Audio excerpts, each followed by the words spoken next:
प्यारे बच्चों नमस्कार। आइए आज आप सभी को मैं दिखाता हूं कि बिहार बोर्ड में कॉपी कैसे चेक होती है।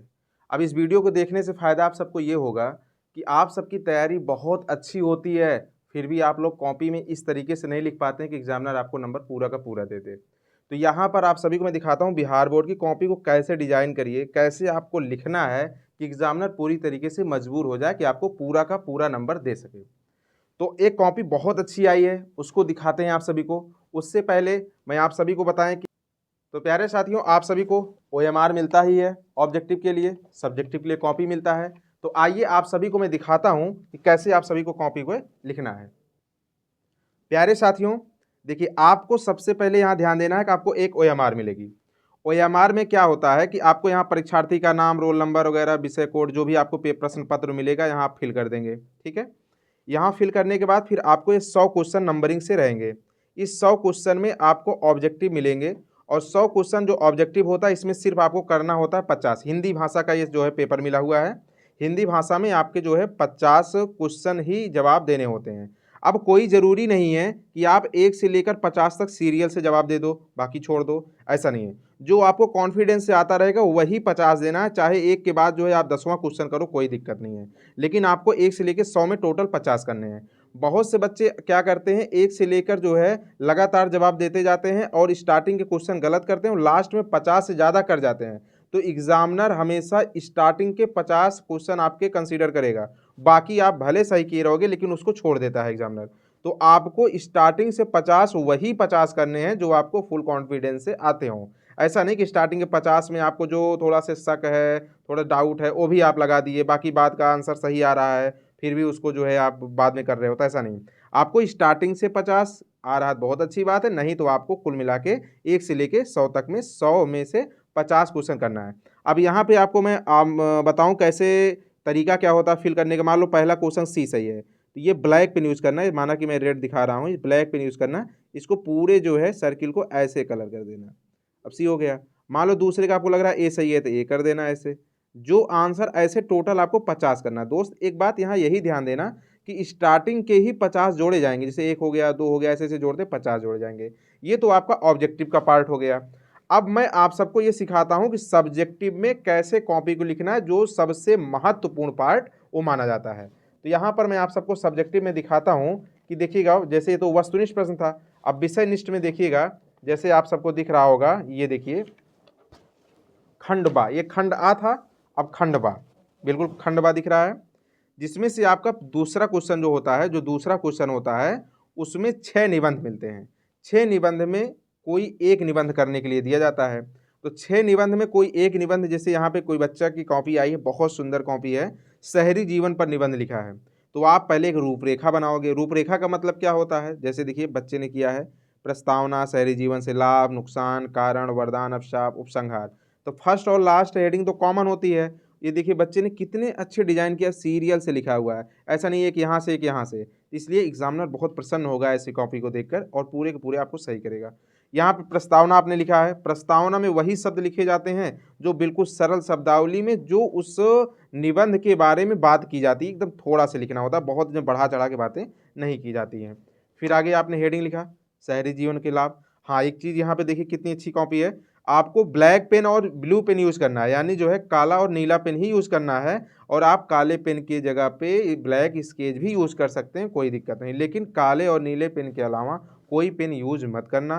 रेड पेन तो बिल्कुल भी यूज़ नहीं करना। और जो इम्पोर्टेंट शब्दावली रहेंगी, जैसे यहाँ पे स्कूलों, कॉलेज, अस्पतालों, ऐसे देखिए अलग अलग पेन से यूज़ कर दिया। अलग अलग पेन मतलब ब्लू में पूरा आंसर लिखा है और ब्लैक से जो है शब्द को लिख दिया। तो जो महत्वपूर्ण शब्द हैं, जो हाइलाइटेड शब्द हैं, आपको इस तरीके के शब्द बनाना है। इससे क्या होगा, एग्जामिनर थोड़ा से हाइलाइटेड शब्दों पर ध्यान देता है। फिर क्या होगा कि एग्जामिनर समझेगा कि बच्चे को बहुत अच्छी जानकारी है। फिर शहरी जीवन से नुकसान, है ना। फिर इसी तरीके से देखो यहाँ पे ये भी हेडिंग लिखा कितने अच्छे से। अब यहाँ पे देखना, जहाँ से हेडिंग इंड हो रही है वहीं से दूसरा ये आंसर इसका शुरू हो रहा है, लेकिन दूसरी लाइन से, उसी लाइन से नहीं, दूसरी लाइन से। देखो यहाँ पे देखो दूसरी लाइन से। ये बड़ा अच्छा लिखने का तरीका है। और ये सीरियल ऐसे देखिए, ऐसे ये सीधा ऐसा होना चाहिए, बहुत अच्छा है। और एग्जामिनर आपको पूरी तरीके से नंबर देगा और नंबर इसमें जो है बिल्कुल आपके जो है जितने भी निबंध है आपके नंबर होंगे पूरे के पूरे नंबर मिल जाएंगे। फिर अगला जो है प्रश्न होता है दूसरा, जो सप्रसंग सहित व्याख्या करने के लिए आता है। देखिए ये व्याख्या करने का सबसे अच्छा तरीका ये है। जैसे संकेत में आपको क्या लिखना है, पहला शब्द जो स्टार्टिंग में हो, लास्ट में जो शब्द है डॉट डॉट डॉट करके संकेत, इसका मतलब हम संकेत कर रहे हैं कि यही शब्द है। फिर संदर्भ, हम लोग संदर्भ में क्या लिखेंगे, प्रस्तुत पंक्तियां हमारी पाठ्य पुस्तक रामधारी सिंह दिनकर द्वारा रचित पाठ अर्धनारीश्वर से लिया गया है। देखो कितने अच्छे से, और जो हाईलाइटेड शब्द है देखो, ये जो है ब्लैक पेन से यूज कर दिया है। आप यहाँ एक काम और कर सकते थे, अंडरलाइन कर सकते थे, रेखांकित कर सकते थे, इससे एग्जामिनर और थोड़ा हाईलाइटेड होता है इस शब्द को देख के। और इससे देखिए प्रसंग, प्रसंग बहुत जरूरी है लिखना। बहुत से बच्चे केवल संदर्भ लिखने के बाद व्याख्या लिखने लगते हैं।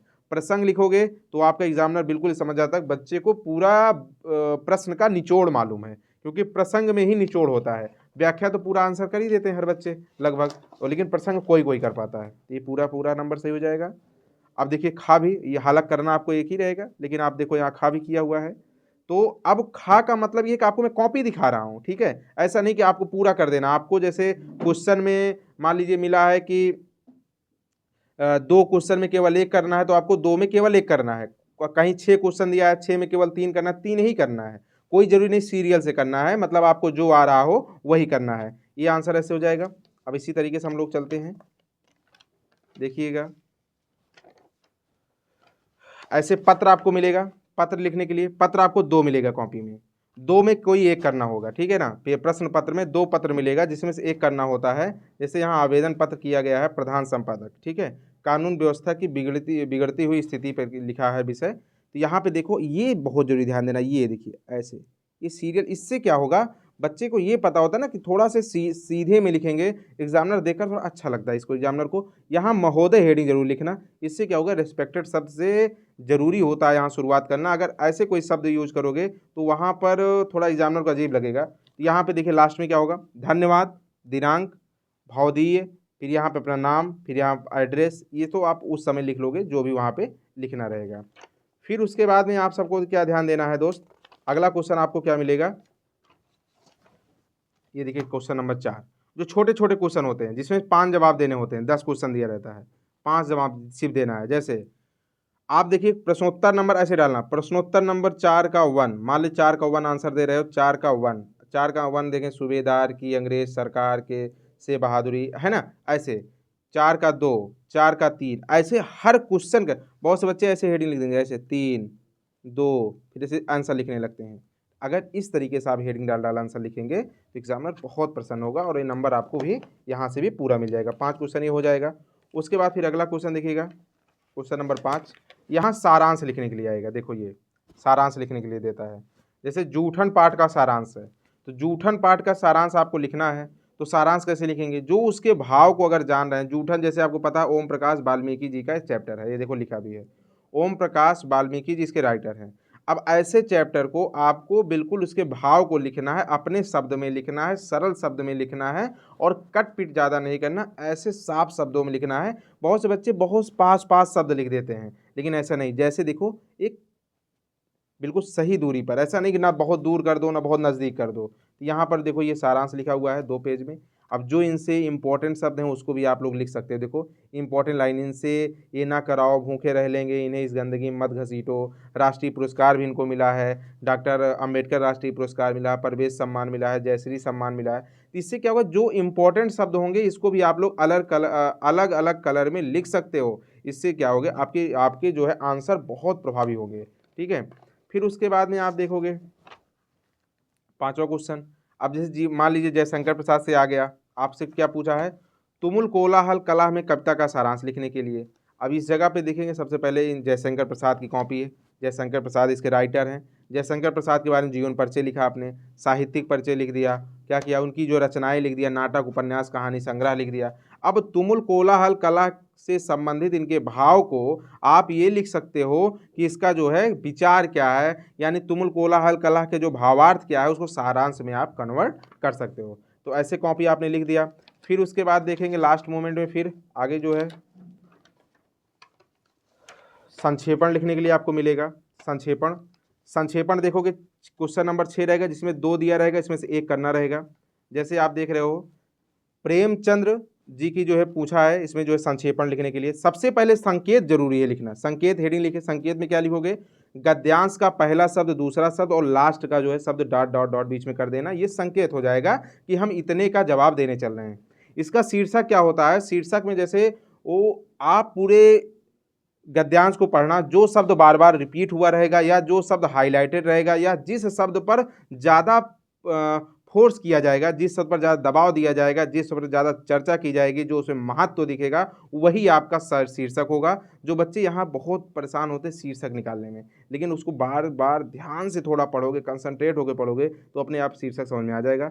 शीर्षक बहुत छोटा सा होता है, शीर्षक बड़ा न मत लिखना, एक मैक्सिमम एक लाइन शीर्षक का होता है, आधी लाइन हो तब भी अच्छा है। तो ये आपका शीर्षक होगा। संक्षेपण आपको पता है, अगर 90 शब्द दिए गए हैं तो उसको 3 कर दोगे, 30 आ जाएगा। यानी जो है बटे 3, जितने शब्द दिए रहेंगे उसके बटे 3 करोगे, जितने शब्द होंगे उसी के नियर अबाउट आपको शब्द में संक्षेपण लिख देना है। मतलब उससे आपको ध्यान देना है, बहुत 30 एकदम एग्जैक्ट जरूरी नहीं है, 28 भी हो सकता है, 32 भी हो सकता है। कहने का मतलब उसमें जो है आप उसके लपेटे में लगभग 3/3 के हिसाब से, बहुत बड़ा भी नहीं लिखना है। अपने शब्दावली में संक्षेपण आप सभी लोग लिख सकते हो। अब एग्जामिनर ऐसी कॉपी को देखकर बिल्कुल मजबूर होगा और लास्ट मोमेंट भी क्या करेगा, आपको पूरे के पूरे नंबर देगा 100 में 100, और एग्जामिनर पूरी तरीके से आप पर इतना प्रसन्न होगा। और आप जो है ऐसी कॉपी, हिंदी में अगर आप इतना अच्छा नंबर उठाए हैं तो ऐसे हर सब्जेक्ट में उठाएंगे। कॉपी लिखने की स्टाइल, फॉन्ट आप सबका अगर ऐसे है तो आप ऐसे लगातार हर सब्जेक्ट में ऐसे नंबर अगर पाएंगे तो अंत में आप क्या करेंगे, स्टेट टॉपर बनेंगे। तो प्यारे साथियों, आप सब लोग को मैं कॉपी लिखना बताया हूँ। अब यहाँ पे जो है, तो प्यारे साथियों मैंने आपको दिखाया कॉपी को कैसे चेक होती है। अब देखिए, अब इस तरीके की कॉपी आपको लिखना है, अच्छे से लिख के आना है। और आप सभी को मैंने बताया ओएमआर को कैसे डिजाइन करना है, ओएमआर कैसे फिल करना है। आपको ये भी बताया कि 100 में हिंदी भाषा में 100 क्वेश्चन ऑब्जेक्टिव आएंगे, जिसमें से करना सिर्फ 50 है। कोई ज़रूरी नहीं सीरियल से करना है, जहाँ से आपको आता हो टोटल 50 कर देना है बस। और आपको ये भी पता है, अगर 50 से ज़्यादा मान लीजिए कर दिए आपको आसान लगा क्वेश्चन और आप ज़्यादा कर गए, तो आपके दिमाग में आ रहा है कि पहला वाला हमारा गलत है गुरुजी, चलो आगे वाला जोड़ लिया जाएगा। ऐसा नहीं है, स्टार्टिंग के 50 आपके जोड़े जाएंगे, जो चाहे वो गलत हो चाहे सही हो वही आपके जोड़े जाएंगे। तो इस चीज़ को भी ध्यान दीजिएगा। बच्चे की बहुत गलती ऐसी भी हो जाती है, पहली बार देने जाते हैं बोर्ड एग्जाम, तो आप इस सब बातों को ध्यान दीजिएगा। और मेरा पूरा विद्याकुल परिवार और मैं भी आप सभी से यही उम्मीद करता हूं कि मेरे सभी बच्चे टॉप करेंगे, आप बहुत अच्छा नंबर लेके आओगे। मेरे पूरे परिवार की तरफ से आप सभी को बेस्ट ऑफ लक, और हर कोई बच्चा टॉप करे, हर कोई बच्चे के टॉपर होने के जो है यहाँ पे हम लोग प्रतीक्षा में हैं। तो आप सभी लोग जो है बहुत अच्छे से तैयारी करिएगा, अच्छे से कॉपी लिख के आइएगा। इसलिए मैं इस वीडियो को आप सबको दिखाने की कोशिश कर रहा हूँ कि आप लोग बहुत अच्छी तैयारी होती है, फिर भी कॉपी को आप लोग लिख नहीं पाते हो। तो प्यारे साथियों, आप लोग इसी स्टाइल में लिखना, इसी फॉन्ट में लिखना, ऐसे ही लिखना, आप सभी को बिल्कुल एग्जामिनर मजबूर हो जाएगा पूरा का पूरा नंबर देने में। तो आपको 100 में 100 कॉपी ऐसे मिलेगी। तो प्यारे साथियों, बहुत बहुत धन्यवाद, आप सभी को बेस्ट ऑफ लक।